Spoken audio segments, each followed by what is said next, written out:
Hello and welcome to TRT World. I'm Jafar Hassan coming to you live from the US Capitol with less than 11 days remaining before the US presidential election. We are heading into what will be a crucial week in the race for the White House. Next week, both Kamala Harris and Donald Trump will make their final pitches to voters in a hope to win the presidency, with polls remaining deadlocked and the race is still too close to call. Later today, both candidates will take a break from their tour of the swing states and head to Texas, a Republican stronghold there. Donald Trump will visit Austin to record an episode with the country's biggest podcast, The Joe Rogan Experience, while Harris will appear at a campaign event alongside the American pop star Beyoncé. Yesterday in Arizona, the former US President Donald Trump said America had become a garbage can, and in Georgia, Vice President Kamala Harris accused Donald Trump of wanting to terminate the U.S. Constitution.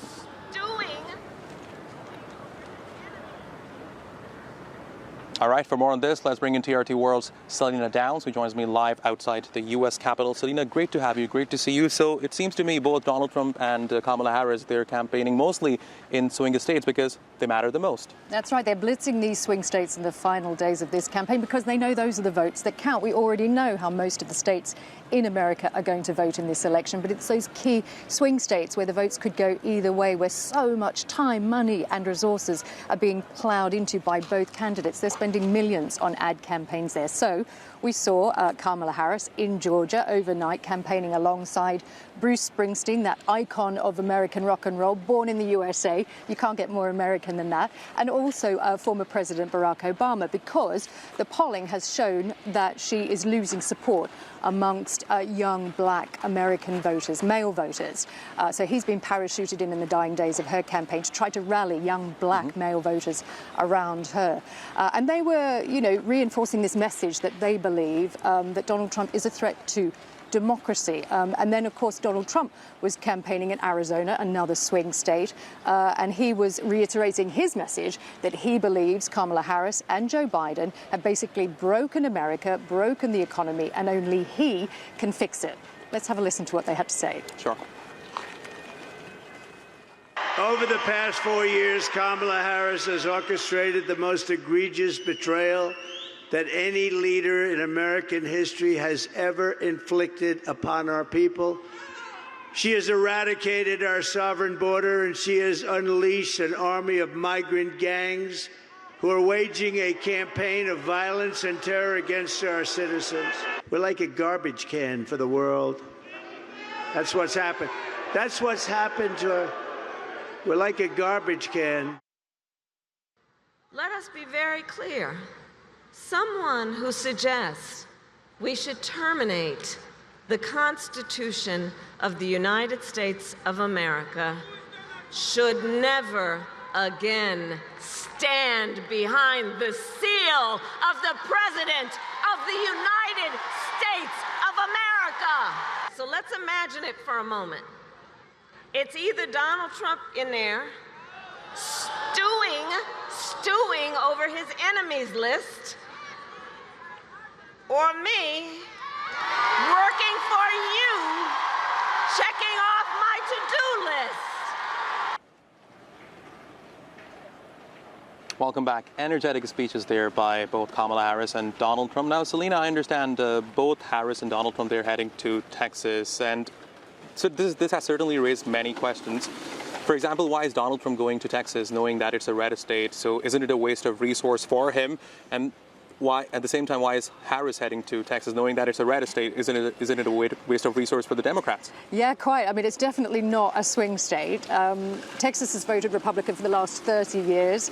It's voted for Donald Trump every time he's been on the ticket. And so it's probably safe to say that Texas will vote for Donald Trump again. And he is down there. He's campaigning on immigration. He blames Joe Biden and Kamala Harris for these increasing levels of illegal immigration across the southern border. And he's going to be on the Joe Rogan Rogan podcast you mentioned, a very popular, high-grossing podcast here. It gets about 16 million listeners across America. Kamala Harris was invited on that. Not the same show, but a separate show. She declined to attend, but she has done other podcasts appealing to women and young black male voters. But you do mention that Kamala Harris is also down there because she thinks that she can reach women voters on this platform of abortion access. She wants to restore access to abortion for women. Texas has some of the strictest abortion laws in the country, and she'll be campaigning alongside some women who've nearly died from sepsis and other complications because they've been denied abortions, they've been denied access to emergency health care. And there are some really shocking case studies there that she'll have on stage with her, and she's spending a lot of money on ad campaigns there. So she thinks she can reach women voters down there on both sides of the political divide, both Democrats and Republicans. Fascinating insight. Selena, thank you very much for joining me outside the U.S. Capitol. See you Lovely again weather. on Monday. Thank you very much.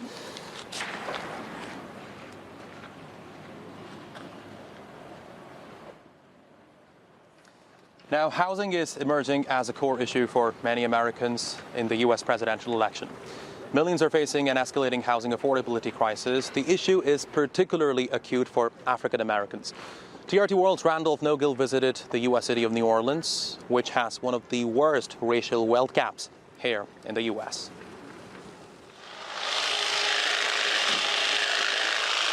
Robert has fought for his home through displacement. So the house has moved this much off the foundation. Destruction and disrepair. He now faces another uphill battle with his home in need of a new foundation after the Make It Right charity rebuilt it in the aftermath of Hurricane Katrina.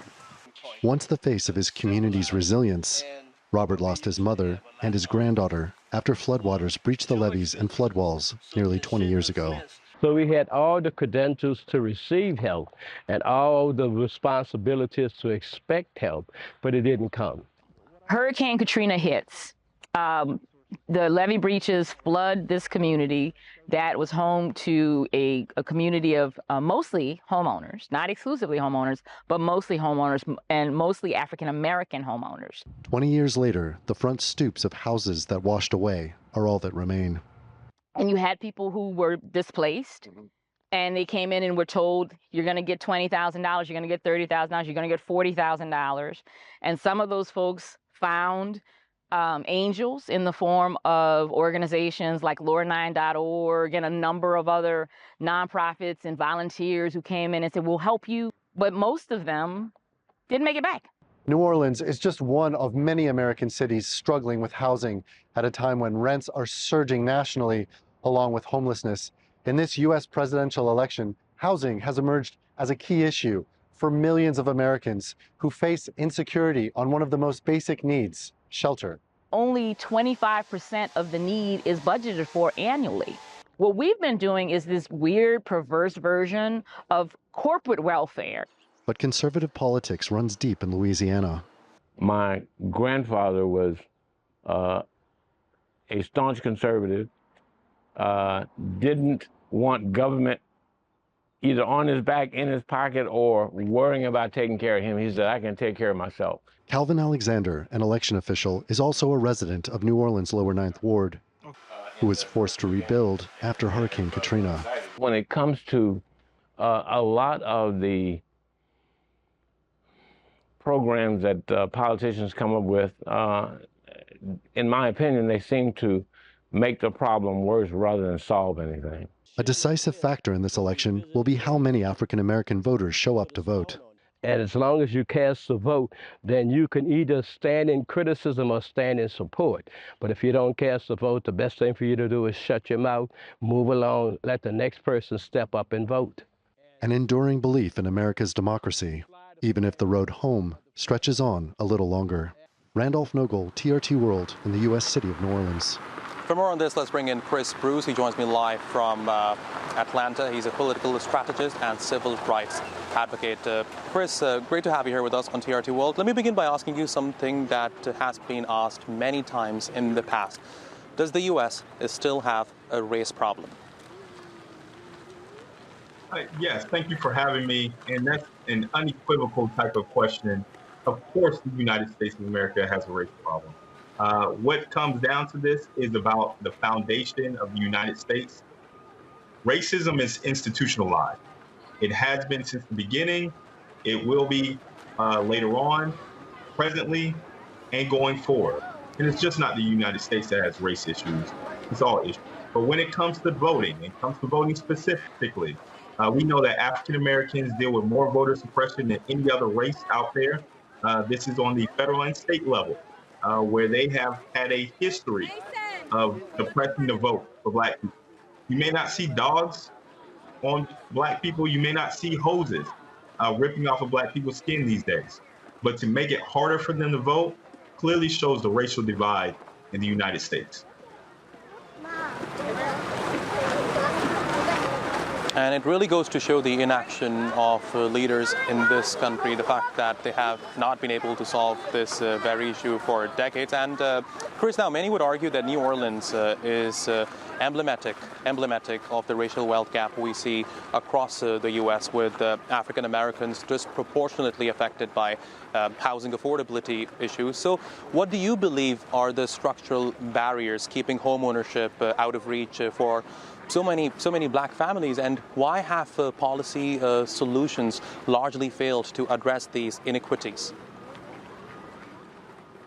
Well, New Orleans is a horrible place, but I have to say unequivocally again, the city of Atlanta has the biggest wealth divide in the United States of America. That is the biggest wealth of rich and the biggest disparity of poor.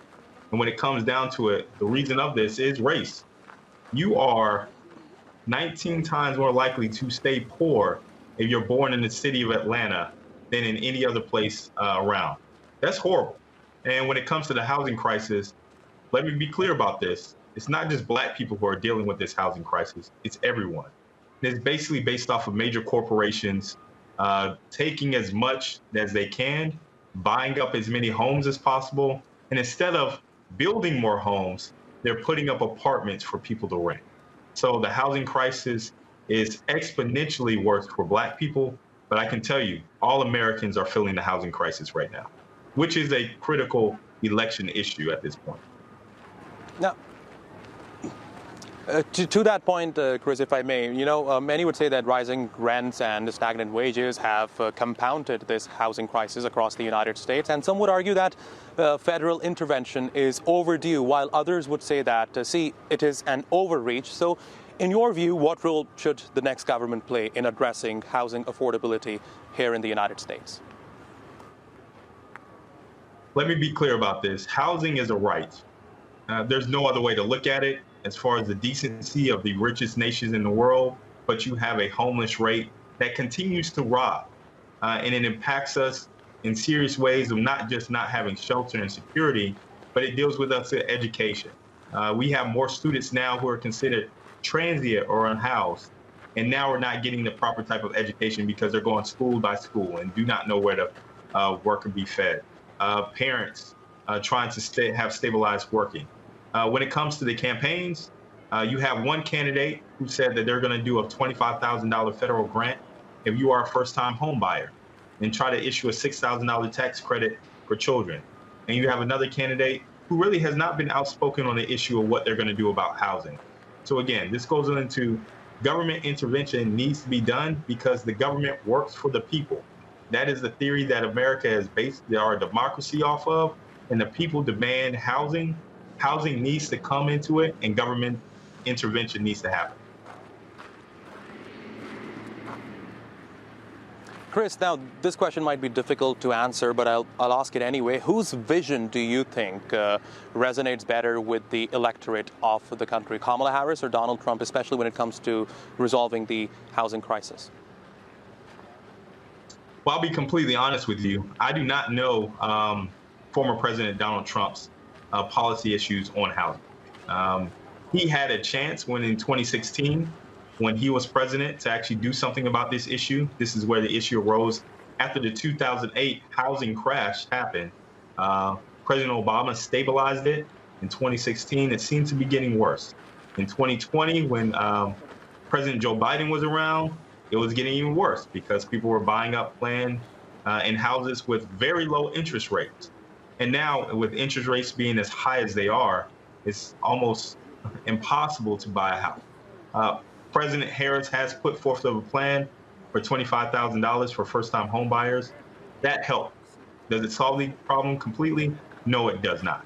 There's a lot more government intervention that needs to be done.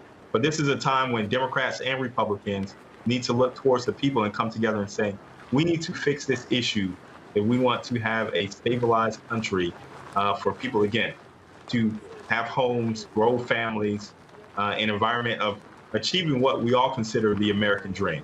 So right now, if I had to pick, it will be Vice President Kamala Harris.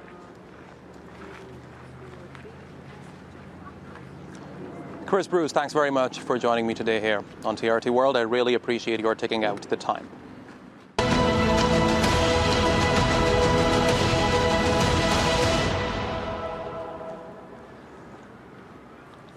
Now, Vice President Kamala Harris and former U.S. President Donald Trump are focusing the final days of their campaigns in the swing states. They need to win the election for president. Both candidates are now targeting blue-collar voters in Pennsylvania, where Republicans are hoping to turn the blue state. TRT World's Franco Ciardo reports. Vice President Kamala Harris and former President Donald Trump have visited the Commonwealth state of Pennsylvania more than 50 times in the last 3 months. Both campaigns are looking to win the battleground state that vaulted Joe Biden into the White House in 2020. I appreciate you very much. I really do. You take care of yourself. Great meeting you. Mr. Trump's campaign is looking to resonate with blue-collar voters, while the vice president acknowledged the race will be a cliffhanger. I'll see you later. A recent poll showed Harris and Trump running neck and neck in Pennsylvania. Butler County is dominated by blue-collar and mostly Republican voters, and it's a county that former President Donald Trump must win in order to get the voters in the swing state of Pennsylvania here to put him back in the White House. Thank you very much, really, and thank you, a very big thank you to Pennsylvania. Donald Trump recently returned to Butler County where he was shot on July 13th. He was just delighted to be back in Butler County because he'd been there in 2020 and he had 57,000 people show up. And that's why he came back to Butler County. Butler County Republican Chairman Jim Ewing says winning the blue-collar vote boils down to which candidate is better for the U.S. economy. And in this neighborhood where I live, there's a lot of people on fixed incomes. If you can hardly pay your rent and you can hardly pay for your groceries and your medicine, and then pretty soon you look around and say, I'm poor. They're going to vote for somebody that's promising and has delivered a good economy, and Donald Trump delivered a good economy. Another key battle for blue-collar labor voters is over the proposed merger of Pennsylvania's legacy industry, U.S. Steel, with Japan's Nippon Steel. Donald Trump says he'd block the deal, and Kamala Harris agrees, saying it should remain in domestic hands. Since 1948, no Democrat has won the White House without winning Pennsylvania, so this swing state could tip the balance in this U.S. presidential election. Frank Ciardo, TRT World, Butler, Pennsylvania. And the latest polls done by the New York Times and 538 suggest the race is still super tight in the crucial swing states. In Pennsylvania, Nevada, Wisconsin, and Michigan, Harris holds razor-thin leads over Donald Trump just by 1 percentage point. But in North Carolina, Georgia, and Arizona, Donald Trump leads again by razor-thin margins of just 1 or 2 percentage points. So we must add here that these polls may have a margin of error in them. All right, let's unpack this further. Joining me now here outside the U.S. Capitol is the host of TRT World's Capitol Hill Show, Tim Constantine. Tim, great to see you. Great to have you. Here. Thanks. First and foremost, how reliable are these polls? I think most of them are good. I think the fact that all of them are aligned, whether they tend to be a left-wing poll, a right-wing poll, or a credible down-the-middle poll, they're all giving us the same information, so we have to take it serious. What does 2016 election tell us about these polls? I think 2016 tells you a lot of times the polls are wrong. And it depends on voter turnout, how many people come out, and it depends. There are certain groups that become almost turned off to a candidate. For example, there's been a lot of focus on black male voters in the United States and how they traditionally vote Democrat, but they're not happy with Kamala Harris. The chances are they won't turn out and vote for Trump, but they just might not turn out and vote at all. So that's the question, is how does things like that impact the end result? If that happens, who do you think is going to take advantage from this, Harris or Trump? I think in that case, Trump does, because traditionally the Democrat gets 90 or 95% of all black vote. When you look at the numbers this year, it's 75 or 80, which is still an overwhelming margin, but that's the most of the black vote anybody's gotten since Ronald Reagan. And so when you keep taking slivers in a razor-thin race, it can mean the difference between winning and losing. Okay, now we have many swing states, right? But which state, in your view, is of paramount importance for Donald Trump to win if he wants to return to the White House? I think Pennsylvania is going to be the state that decides who wins the election. I think if Kamala Harris wins Pennsylvania, January 20th, she moves into the White House. I think if Donald Trump wins Pennsylvania, he's back again. Fascinating insights, Tim. Thanks very much for joining me today here on TRT World. Really appreciate it.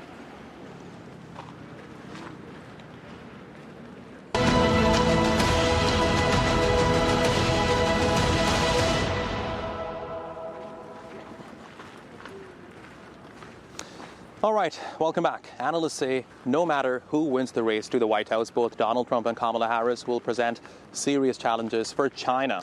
Few people in the country see a chance for any significant improvement in relations between Washington and Beijing. Many are braced for a long-term rivalry. TRT World's Roland Bruni reports. At Beijing's upmarket Sanlitun district, American brands take center stage. Despite ongoing tension between the world's two biggest superpowers, demand for American food, fashion, and iPhones hasn't gone away. Nevertheless, there's increasing resentment over American politics. In the race to the White House, both Donald Trump and Kamala Harris have used rhetoric regarded by people here as China bashing. I've been very concerned about this trend for a while, and I find it has a big impact on me and causes me some anxiety. No matter who wins the election, I believe our country is very strong now, and no matter what measures they impose, we will respond with strong countermeasures. Experts say regardless of who wins the presidential election, ties between the world's two biggest powers are likely to remain strained. President Joe Biden has kept high tariffs on Chinese imports in an extension of Donald Trump's trade policy on China. Kamala Harris is expected to maintain a similar policy. Trump, meanwhile, has pledged to drastically increase tariffs on foreign goods entering the U.S., including imposing tariffs of 60% or higher on Chinese goods. That would represent a significant escalation of the trade war he launched during his first term as president, which sent relations spiraling between the two sides. I hope he will not go to that length. He will need to really take into consideration the fundamental interests of the American people and deal with China as what China is and solve all these trade issues and other issues in peace with mutual respect, rather than trying to manhandle China as if there will be no consequences. Trade aside, differences over Taiwan and efforts, as China sees it, to contain the advancement of its technology remain major sticking points. Despite improved communication between the two sides, experts say policymakers have abandoned hopes for collaboration. Recent high-level meetings have yielded limited results. Instead, the focus has turned towards defining the condition of competition with one another to prevent any greater fallout between the rival superpowers. Roland de Bruine, TRT World, Beijing. Now the United States appear to be losing influence on the African continent in recent years. Many African countries have been turning to China and Russia for trade and investments, but the U.S. is trying to reconnect using a different approach. Isaac Kalitsi reports on how the U.S. is now prioritizing key investments that target Africa's young population. These young Ghanaians are taking computer lessons at this digital lab in Choko, a deprived community in the capital Accra. Some of them are using and learning about computers for the first time, building their digital literacy skills from scratch. The lab is an initiative of an American social entrepreneur, Patricia Wilkins. We launched the program just a few months ago, and we've already had one cohort of students, and we've graduated 25 students with their first certificates in hardware and networking. Currently, we're running our second cohort, and we have almost 100 students, and we have 3 classes. American digital communications technology firm Cisco is sponsoring this lab. Expanding digital access and literacy in Africa has been a key U.S. initiative since 2022. It has led to increased commercial engagement between African and American companies in the digital sector. With a growing younger population in Africa, the U.S. wants to invest in the continent's youth while striking an equal partnership with shared interests. America's influence in Africa was substantial in the past, from funding major infrastructure projects, providing security support, and rolling out major trade deals. But a lot has changed. Analysts say that's due to the emergence of China and Russia. Africa has not been a major priority of the United States in the past 2 decades, in that what we call the Asian pivot, where they wanted to counter the influence of China in Asia, made Africa a back burner. Or they put Africa in the back burner. But recently, because of issues including the population growth that comes with markets, resources, and the sheer influence that China is exerting in Africa, U.S. wants to counter that. But the U.S. has lost a lot of ground to China. The Asian giant is now a major creditor and trading partner to most African countries, funding major infrastructure projects like this fishing harbor in Accra.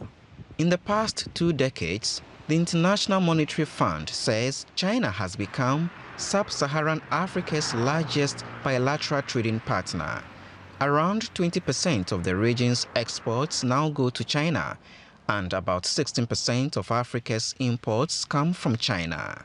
Russia is also pushing harder, especially in the Sahel region. Some analysts believe African countries need to combine their interests to get the best deals. And projects like this one in Accra may just be what the U.S. needs to rekindle its influence once more. Isaac Kalaji, TRT World, Accra, Ghana.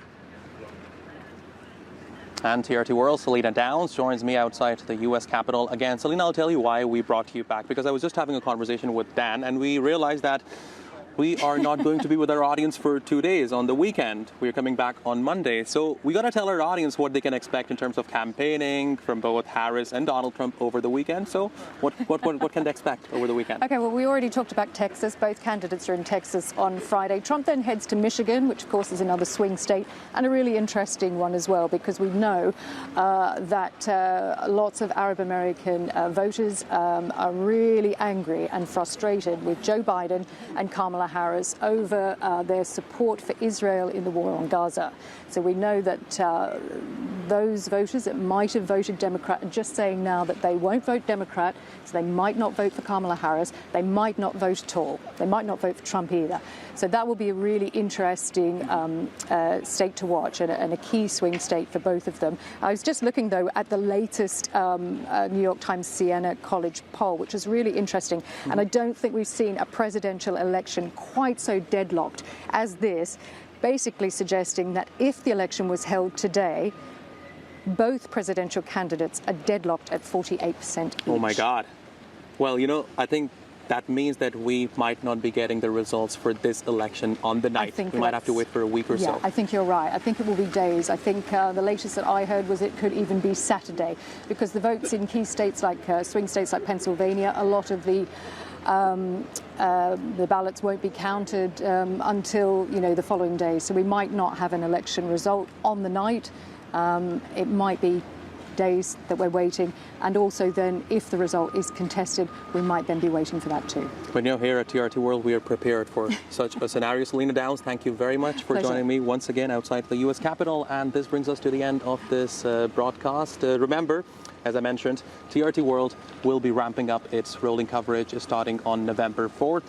We will be broadcasting from multiple locations across the world, bringing you live updates, key figures, and diverse perspectives on how this U.S. election will impact the world and U.S. foreign policy. And with that, it's a goodbye. From me and my team here in Washington, we'll see you again on Monday at 17 GMT. Have a great weekend.